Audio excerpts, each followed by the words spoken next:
মেনে নেওয়া আর মানিয়ে নেওয়ার জলছবি। সংসার মানে ফিল্মি ভালোবাসা হয় না, এটা একটা মেয়ের বিয়ের অনেক পরে বুঝতে পারে। সে স্বপ্নে কিংবা কল্পনায় শাহরুখ খানের মতো যে রোম্যান্স দেখতো, ধীরে ধীরে বুঝতে পারে ওটা কেবলই একটা ফেয়ারি টেল গল্প। বেশিরভাগ পুরুষই তার বউকে ততটা সময় দেয় না যতটা একজন সেনসিটিভ মেয়ে চায়। বেশিরভাগ মেয়েরাই এটা অ্যাডজাস্ট করে নেয়, কিন্তু ঝামেলা বাঁধে কিছু মেয়ের ক্ষেত্রে।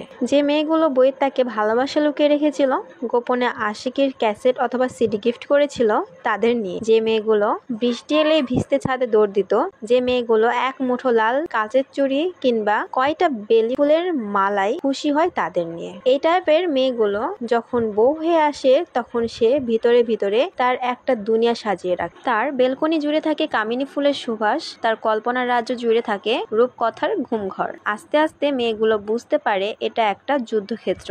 এখানে কোনো রূপকথা লুকানো নেই, আছে শুধুই দায়িত্বের বোঝা। এখানে কোনো ছোট ছোট ভালো লাগার দাম নেই, কেবলই বিষাদ বিকেল। মেয়েগুলো নিজেকে গুটিয়ে নেয় নিজের স্বপ্ন ও কল্পনার জগৎকে মাটি চাপা দিয়ে।